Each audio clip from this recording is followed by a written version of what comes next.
안녕하세요. 알렉스 비전문 연구소의 알렉스입니다. 오늘 여기는 어디냐면요, 마포에 있는 팍사이드라는 카페고요. 오늘은 어떤 얘기를 해볼 거냐면은 어제까지 치러졌죠. 이번 우리 WBC 한국 대표팀의 이제 결과에 대해서 총평을 좀 해볼 건데, 그 오늘도 원래 이거 촬영을 하려고 했던 건 아니고 앞에 역시나 똑같은 사람이 제가 있는 곳을 방문을 해줘서 제가 촬영을 하게 됐습니다. 첫 번째로 좀 제가 보고 싶은 거는 이제 그 호주전하고 그다음에 이제 일본전인데 두 가지를 좀 나누어서 생각을 해봐야 될 것 같아요. 그래서 호주전의 패배는 뭐 솔직하게 말씀드리면 우리가 실력이 부족해서 졌다 이런 생각은 안 들어요. 안 들고, 다만 이제 호주전의 패배는 이제 벤치의 작전 미스죠. 그러니까 판단 미스, 선수 교체 미스 이런 것들이 있었고, 그 다음에 이제 선수들이 짜잘하게 좀 실수를 한 부분이 있었어요. 그래서 그런 부분들이 겹쳐지면서 우리가 어떻게 보면 조금 쉽게 이길 수 있는 상황이었는데 그거를 아쉽게 조금 진 상황이 됐죠. 다만 여기서 이제 조금 지켜봐야 될 것은 이제 우리나라 투수들이 기본적으로 에버리지 스피드 자체가 뭐 145 이 정도밖에 되지 않기 때문에 국가대표로서는 조금 확실히 이제 부족하다라는 거를 여기서도 조금 사실 느끼긴 했습니다. 그래서 호주전 패배를 우리가 실력이 부족해서 졌다, 이거는 그렇게 보지는 않아요. 그리고 이제 두 번째 거를 봐야 되는데, 이거는 일본전 패배예요. 근데 일본전 같은 경우는 사실 뭐 그 며칠 전에 그 DKTV에서 뭐 유명하죠. 그 형 유명한데 거기서 제가 이제 그 챗에다가 그 이제 DK 형님이 한국 대표팀의 승리 확률을 어느 정도로 보냐 이렇게 이제 말씀을 하셔서 제가 9대1 10% 본다 이렇게 얘기를 했어요. 그랬더니 그걸 또 읽으셨는데, 읽으시면서 근데 본인은 그래도 적어도 30%는 본다 이렇게 말씀을 하셨는데, 저는 이제 그 일본 야구를 매일 보지는 않지만은 어느 정도 간헐적으로는 보고 있고, 그다음에 이제 메이저리그 같은 경우는 뭐 사실 매일 보고 있기 때문에 우리가 꽤 실력차가 있다라는 거는 알고 있었고, 그래서 제 체감으로는 이거 우리 승리 확률이 한 10% 정도밖에 되지 않지 않겠느냐. 사실 그 방송에서는 제가 승리 확률 자체도 10%도 많이 쳐준 거다 이렇게 얘기를 했어요. 많이 쳐준 거다 얘기를 했기 때문에 우리가 진 거 자체에 대해서 사실은 저는 그렇게 충격을 받거나 놀랍지는 않았습니다. 놀랍지는 않았고, 이제 다만 우리가 이제 그 콜드 게임을 이제 당하는 상황까지 갔었죠. 잠깐만요.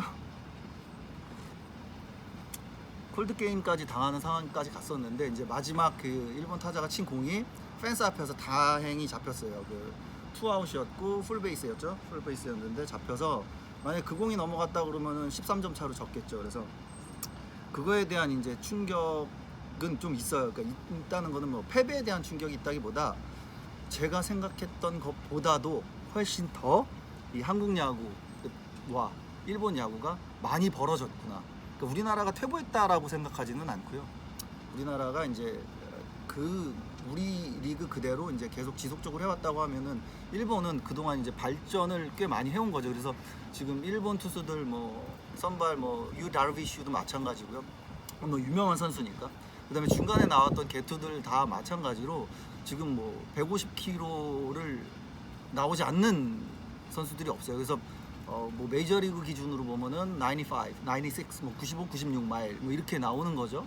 이제 그런 상황인데 우리나라 투수들 지금 스피드 보면은 사실 뭐 이게 대처가 안 될 겁니다. 그래서 이거는 뭐 일본전은 벤치에서 어떤 뭐 제갈량이 와가지고 어떤 뭐 투수 교체를 하고 뭐 대타를 내고 전부 소용없었어요. 이거 일본전은 이길 수가 없는 정도로 우리가 차이가 났다라는 거를 이번 대회를 통해서 극명하게 이제 드러내 준 겁니다. 그런데 자, 그러면 이제 두 가지를 봤죠. 여기서 이제 중요한 거를 제가 조금 언급을 할 건데, 자, 그러면은 이거를 우리가 화를 표출하고 뭐 이것저것 준비해야 된다라고 말씀하시는 것들이 많아요. 뭐 정신력이 부족했다, 뭐 투지가 부족했다, 뭐 공이 우리나라에서 쓰는 공이 아니라 롤링스 메이저리그 베이스볼의 이제 공인구죠. 이제 그거라서 뭐 부족했다, 아니면은 우리 메이저리그 듀오죠. 1, 2번 타자 터미 에드먼인가요? 터미 에드먼하고 김하성하고 이제 그 둘이 부진했죠. 이런 분석들이 있는데, 근본적으로 저는 우리 국가 대표팀이 그 베스트 최고로 잘하는 선수들만 모여서 지금 만약에 게임을 했다 그러면은 호주전은 졌을 리가 없고요. 그다음에 일본전도 이기지는 힘들었을 거예요. 이기기는 힘들었을 텐데 이 정도의 갭을 보이는 어떤 현상은 발생 안 했을 거라고 봐요. 제가 무슨 얘기를 하려고 이렇게 자꾸 돌려서 얘기하느냐, 제가 한 명을 이제 말을 해야 되는데 지칭을 하긴 사실 좀 쉽지는 않아요. 안우진이라는 선수인데 문제는 이 선수가 이제 안우진이다라고 보지 말고 이제 이 선수가 가진 능력을 보자고요. 보면은 이 선수가 평속이 155kg 정도 나옵니다. 한국에서 지금 유일한 선수예요. 이 선수 근데 대표팀에서 이번에 선택을 못했어요. 왜 못했어요? 이강철 감독이 왜 못했습니까? 다 아실 겁니다. 이강철 감독이 그 사람이 실력이 부족해서 싫어서 아닙니다. 이강철 감독이 결국은 국민 여론을 본 겁니다. 그래서 이번 대표팀은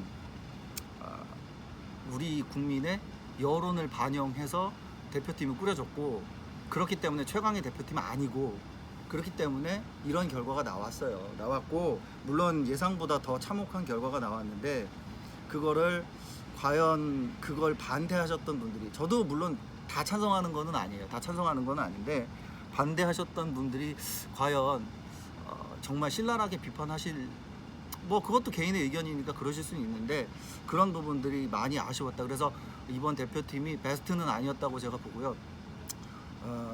그것과 덧붙여서 안우진 같은 이제 능력을 가진 선수가 지금 대한민국이 하나인데 하나 가지고 정말 너무 부족하거든요. 그럼 선택의 여지가 없거든요.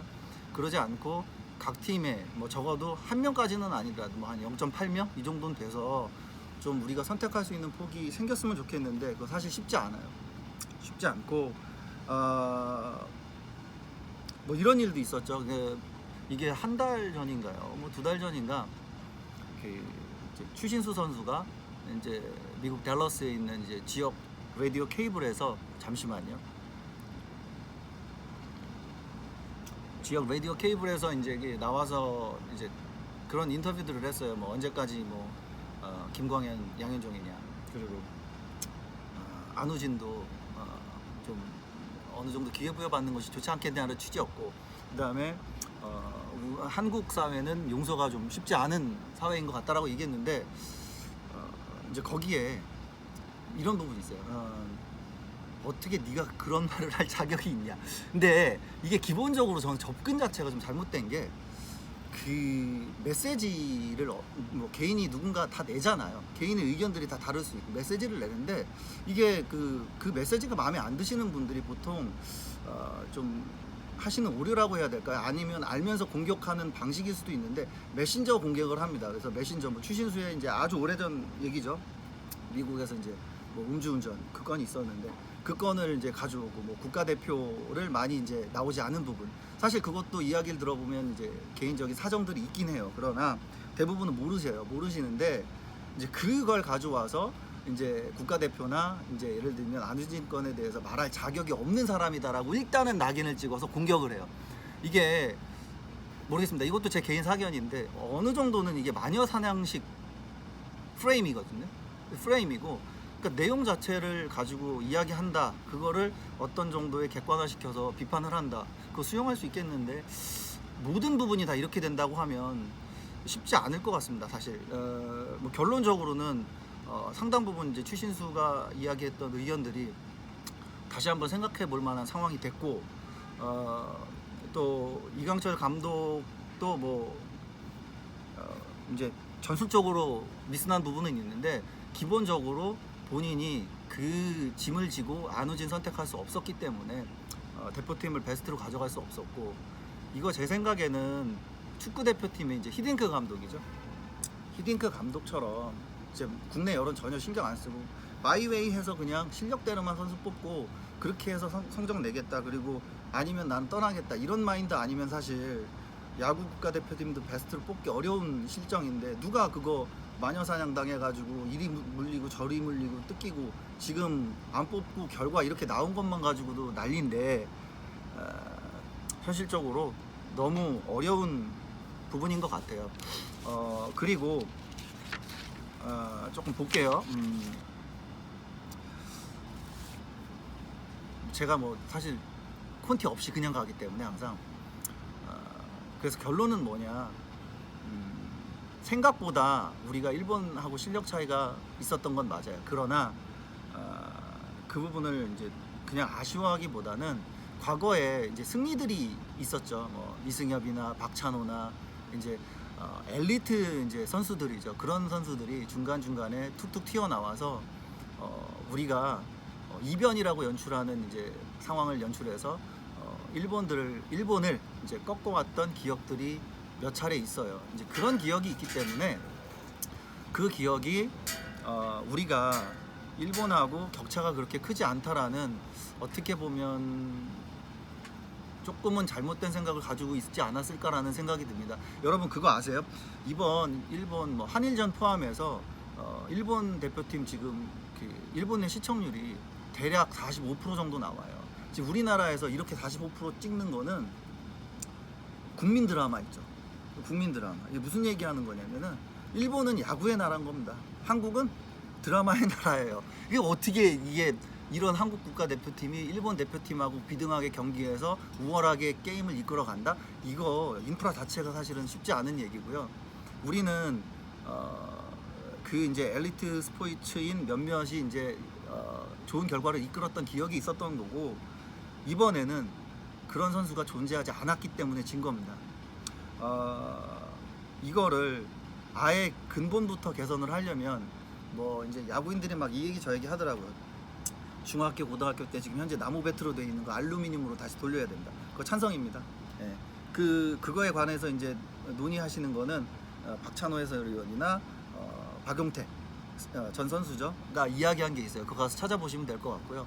그 다음에 뭐 이제 그 공인구를 우리 리그에서 쓰는 공인구죠. 그 롤링스로 바꾸자 이 얘기 있는데, 그거 저도 그랬으면 좋겠거든요. 근데 그러면 지금 우리 공인구 지금 배급하고 있는 회사에서 가만히 있을까요? 이게 현실적인 부분하고 참 쉽지가 않더라고요. 근데 우리 사회가 모든 곳이 다 그렇습니다. 저도 제가 지금 한 분야에서 어떤 이제 전문적인 일을 하고 있지만은 이 분야도 변화를 겪으려면은 결국은 피해를 보는 사람이 생겨요. 뭐 공인구를 바꾼다고 하면은 일단 공인구 그를 이제 지금까지 팔아먹었던 업체가 피해를 보겠죠. 그러니까 이게 쉽지 않은 구조인데, 그러면 자꾸 무슨 얘기를 이제 막 두서없이 하느냐, 뭐 두서없어서 죄송한데, 팬들께서는 이것과 별개로 한국 프로야구 계속 응원해 주셨으면 좋겠고, 저는 개인적으로는 좋게 안 보지만 야구장 와서 그 응원 방망이 두드리고 뭐 이러는 거 그냥 응원하시고, 뭐 그것도 가볍게 이제 야구 즐기시는 팬으로서는 뭐 좋으실 수는 있어요. 근데 저는 야구장 가서 응원하는 스타일은 아닙니다. 그냥 되게 분석적으로 지켜보고, 네, 그러다가 이제 뭐 어떤 상황이 되면 저도 이제 소리를 지르고 하는 부분은 있는데, 우리나라는 기본적으로 야구를 대하는 것이, 보시면은 지금 새로 짓는 야구장들이 전부 테이블이 있어요. 네, 테이블이 있는데 메이저리그 새로 짓는 새로 지은 거 오래됐죠. 2009년에 개장했으니까 뉴욕 양키스 스테디움, 그 다음에 시티필드, 그 다음에 뭐 새로 짓는 어떤 야구장, 일본의 야구장도요, 그 그라운드 쪽에 있는 그 좌석이 아니면 뭐 어퍼덱이라고 하죠. 위쪽에도요 테이블 있는 좌석이 없어요. 이거는 뭐 문화적 차이일 수도 있는데 야구장에 야구 보러 가는 겁니다. 전 개인적으로 죄송한데 야구장에 치킨 뜯으러 간다고 생각하지는 않아요. 이게 이제 모르겠습니다. 팬들께서 조금 더 야구를 깊이 있게 사랑해 주셨으면 좋겠고요. 그리고 비판을 주실 때 적어도 그래도 미국은 지금 어떻게 하고 있구나, 그리고 우리랑 인근에 있는 일본은 지금 어느 정도 발전을 이루고 있구나 라는 좀 팩트 하에 조금 비판을 가했으면 좋겠고, 어떤 대안을 이야기해 주셨으면 좋겠고, 저는 이렇게 생각합니다. 다음 그 우리 아시안 게임 남았죠. 아시안 게임에서 의외로 제가 생각할 때 성적이 좋을 것 같거든요. 저는 이거 그냥 제 촉이에요. 그런데 이제 거긴 이유가 있지만 그건 오늘 밝힐 수는 없어요. 밝힐 수는 없고, 그 다음에 다음 WBC 데이가 어떻게 될 거냐, 그거는 이렇게 봅니다. 과거의 전철하고 똑같아요. 과연 엘리트 스타 선수가 그때 포함이 돼서 우리를 캐리해 줄 거냐 아닐 거에 따라 달라집니다. 4년 뒤가 그렇게 전체적인 인프라나 우리 실력이 평균적으로 올라올 거라고 저 크게 기대하지 않습니다.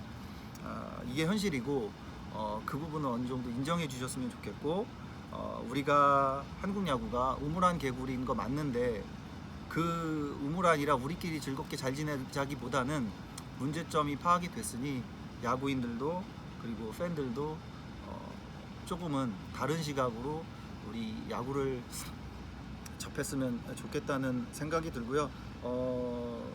끝으로는 뭐 이번에 한국 선수들 저는 최선을 다했다고 생각합니다. 최선을 다했다고 생각하는데 그것이 이제 결국은 뭐 실력 차이가 미치질 못했고요. 미래 어느 날에는 어떤 다른 이슈보다는 실력적으로 베스틴 선수가 최고의 팀을 꾸려서 최고의 팀워크로 우리가 최고의 경기력을 펼쳤는데도 불구하고 진다고 하면은 그거는 받아들여야 되는 것 같습니다.